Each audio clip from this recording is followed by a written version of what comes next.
આકાશવાણી સમાચાર મિત્તલ પટેલ વાંચે છે. સૌપ્રથમ મુખ્ય સમાચાર.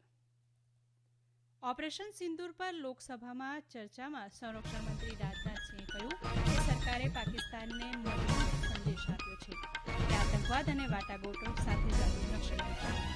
ચૂંટણી પંચને વિશેષ સઘન સમીક્ષા માટે બિહારની મતદાર યાદીનો મુસદ્દો પ્રકાશિત કરવાનું રોકવાનો સર્વોચ્ચ અદાલતનો ઇનકાર. મલેશિયાના પ્રધાનમંત્રી અનવર ઇબ્રાહીમની મધ્યસ્થીમાં કંબોડિયા અને થાઇલેન્ડ તાત્કાલિક અને બિનશરતી યુદ્ધ વિરામ માટે સંમત. સપ્તાહના પ્રથમ વેપાર સત્રમાં સ્થાનિક ઇક્વિટી સૂચકાંકો 0.5% વધુના ઘટાડા સાથે બંધ.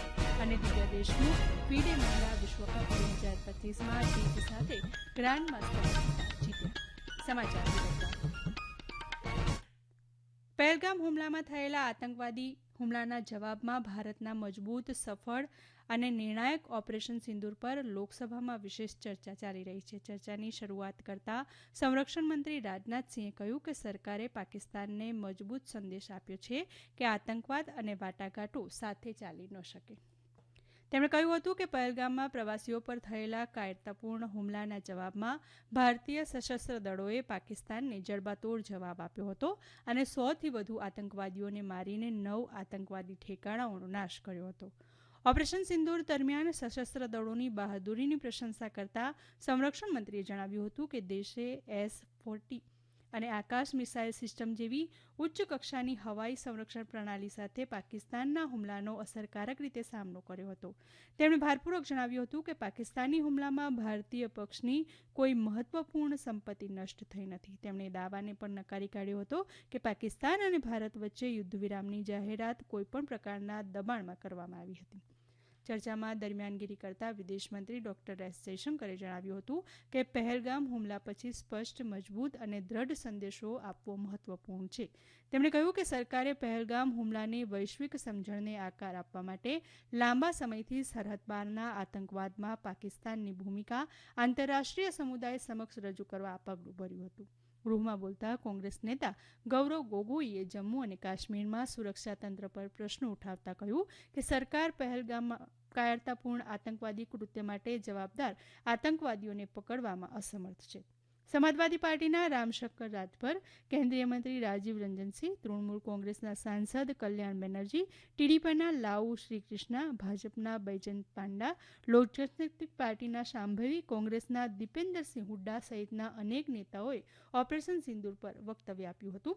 હાલ લોકસભામાં ચર્ચા ચાલુ છે, જે રાત્રે 12 વાગ્યા સુધી ચાલુ રહેશે. વિવિધ મુદ્દાઓ પર વિપક્ષના હોબાળા બાદ રાજ્યસભાને દિવસ માટે સ્થગિત કરી દેવામાં આવી હતી. અગાઉ જ્યારે બીજી વાર મોકૂફ રહ્યા બાદ બપોરે 2 વાગે ઉપલા ગૃહની બેઠક મળી ત્યારે પીઠાસીન અધિકારી ભુવનેશ્વર કાલિતાએ carriage of goods by sea bill 2025ને વિચારણા અને પસાર કરવા માટે લેવાનો પ્રયાસ કર્યો હતો, પરંતુ વિપક્ષે તેમનો વિરોધ ચાલુ રાખ્યો હતો. હોબાળા વચ્ચે અધ્યક્ષે ગૃહને દિવસ માટે સ્થગિત કરી દીધું હતું. અગાઉ સવારે 11 વાગે ઉપલા ગૃહની બેઠક મળી ત્યારે એઆઈડીએમકેના 2 સાંસદો એમ ધનપાલ અને આઈએસ ઇન્દુબારેએ શપથ લીધા હતા. ઉપસભાપતિ હરિવંશે જણાવ્યું હતું કે તેમને વિવિધ મુદ્દાઓ સાથે સંબંધિત વિવિધ રાજકીય પક્ષો તરફથી 26 સ્થગન નોટિસો મળી છે. ઉપરાંત ચુકાદાને ટાંકીને નોટિસોને નકારી કાઢવામાં આવી હતી. ભારતીય સેનાએ તેના એક્સ હેન્ડલ પર એક પોસ્ટમાં જણાવ્યું કે ઓપરેશન મહાદેવ હેઠળ આજે શ્રીનગરના હરવાનના લીદવાસ વિસ્તારમાં અથડામણમાં 3 આતંકવાદીઓને ઠાર મારવામાં આવ્યા છે. સેનાએ કહ્યું કે આ વિસ્તારમાં હજુ પણ સર્ચ ઓપરેશન ચાલી રહ્યું છે. કાશ્મીરના આઈજીપીએ આકાશવાણી સમાચાર શ્રીનગરને જણાવ્યું હતું કે મૃત આતંકવાદીઓની ઓળખ કરવામાં આવી રહી છે. આ પોસ્ટમાં 22 એપ્રિલ 2025ના રોજ પહેલગામ હુમલામાં 26 નાગરિકોની હત્યામાં તેમની સંડોવણીનો ઉલ્લેખ નથી. સર્વોચ્ચ અદાલતે આજે ચૂંટણી પંચને વિશેષ સઘન સમીક્ષા માટે સૂચિત સમયપત્રક અનુસાર 1 ઓગસ્ટના રોજ બિહારની મતદાર યાદીનો મુસદ્દો પ્રકાશિત કરવાથી રોકવાનો ઇનકાર કર્યો હતો.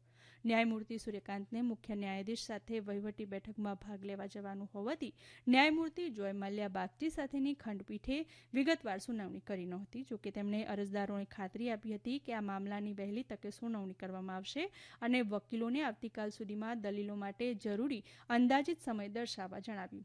એસોસિએશન ફોર ડેમોક્રેટિક રિફોર્મ્સ વતી હાજર રહેલા વકીલ ગોપાલ શંકર નારાયણે અદાલતને ચૂંટણી પંચને મતદાર યાદીનો મુસદ્દો પ્રકાશિત કરવા અટકાવવાની વિનંતી કરી હતી અને દલીલ કરી હતી કે તેનાથી આશરે 4.5 કરોડ મતદારોને અસુવિધા થઈ શકે છે. મલેશિયાના પ્રધાનમંત્રી અનવર ઇબ્રાહીમની મધ્યસ્થીમાં કુઆલાલુમ્પુરમાં થયેલી વાટાઘાટો બાદ કંબોડિયા અને થાઇલેન્ડ તાત્કાલિક અને બિનશરતી યુદ્ધ વિરામ માટે સંમત થયા હતા.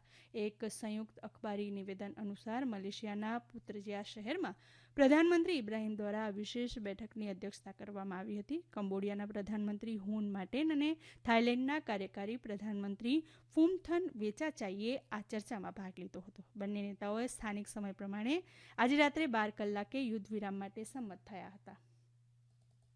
આ સમાચાર આપ આકાશવાણી પરથી સાંભળી રહ્યા છો. આ સમાચારનું જીવંત પ્રસારણ આપ અમારી YouTube channel AIR news Gujarat પર પણ સાંભળી શકશો. વધુ સમાચાર માટે અમારી વેબસાઇટ newsonair.gov.in/gu અને અમારા એક્સ હેન્ડલ AIR_news_ABAD ને ફોલો કરશો. અને હવે વેપાર જગતના સમાચાર. સપ્તાહના પ્રથમ વેપાર સત્રમાં સ્થાનિક ઇક્વિટી સૂચકાંકોએ આજે મોટાભાગના ક્ષેત્રોમાં વેચવાલી વચ્ચે 0.5% વધુની ખોટ નોંધાવી હતી. પ્રથમ ત્રિમાસિક ગાળાની કમાણી અને ભારત અમેરિકા વેપાર મંત્રણામાં ચાલી રહેલી અનિશ્ચિતતાને કારણે બજારનું સેન્ટિમેન્ટ નબળું રહ્યું હતું. બોમ્બે સ્ટોક એક્સચેન્જ BSEનો 30 શેરોનો ઇન્ડેક્સ સેન્સેક્સ 572 પોઈન્ટ ઘટીને 80,891 પર બંધ થયો હતો. નેશનલ સ્ટોક એક્સચેન્જનો નિફ્ટી 50 156 પોઈન્ટ ઘટી 24,681 પર બંધ રહ્યો. BSEના વ્યાપક બજાર સૂચકાંકો પણ નીચા સ્તરે બંધ થયા હતા. મિડ કેપ ઇન્ડેક્સ 0.7% અને સ્મોલ કેપ ઇન્ડેક્સ 1.3% ઘટ્યો હતો. મહિનાના અંતે આયાતકારો તરફથી ડોલરની માંગ અને સ્થાનિક ઇક્વિટી બજારોમાં નકારાત્મક વલણ વચ્ચે વિદેશી વિનિમય બજારમાં રૂપિયો ડોલર સામે 14 પૈસા ઘટી 86 રૂપિયા અને 66 પૈસા પર સ્થિર થયો હતો. આંકડા મંત્રાલય દ્વારા સોમવારે જાહેર કરવામાં આવેલા આંકડા અનુસાર ઔદ્યોગિક ઉત્પાદન સૂચકાંક IIP પર આધારિત ભારતની ઔદ્યોગિક વૃદ્ધિએ આ વર્ષે જૂનમાં 1.5%ની વૃદ્ધિ નોંધાવી છે. મે મહિનામાં તેણે 1.5%ની વૃદ્ધિ નોંધાવી હતી. ફેક્ટરી ઉત્પાદનમાં 4.9%નો વધારો થયો છે. આંકડા દર્શાવે છે કે દેશની યુનિવર્સિટીઓ અને ઇજનેરી સંસ્થાઓમાંથી પાસ થયેલા યુવા સ્નાતકો અને ગુણવત્તાયુક્ત નોકરીઓ પ્રદાન કરતા ઉત્પાદન ક્ષેત્રે ગયા વર્ષના સમાન મહિનાની સરખામણીએ આ વર્ષે જૂનમાં 3.9%ની વૃદ્ધિ નોંધાઈ છે.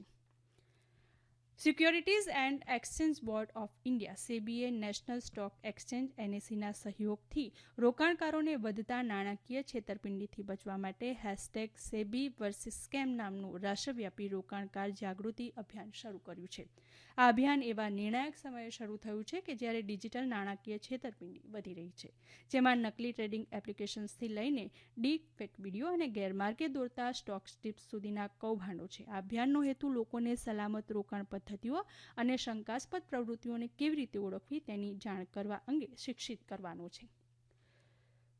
દિવ્યા દેશમુખે આજે ફિડે મહિલા વિશ્વકપ 2025માં જીત સાથે ગ્રાન્ડમાસ્ટરનો ખિતાબ જીત્યો છે. જોર્જિયાના બટુમીમાં ફિડે મહિલા વિશ્વકપની ફાઇનલમાં દિવ્યાએ ભારતીય ખેલાડી કોનેરુ હમ્પીને હરાવી આ ખિતાબ જીત્યો હતો. આ મેચ 3 દિવસ ચાલી હતી અને ટાઈ બ્રેક્સ દ્વારા વિજેતા નક્કી કરવામાં આવ્યા હતા. આ સિદ્ધિ સાથે દિવ્યા ચોથા ભારતીય ગ્રાન્ડમાસ્ટર મહિલા બન્યા છે.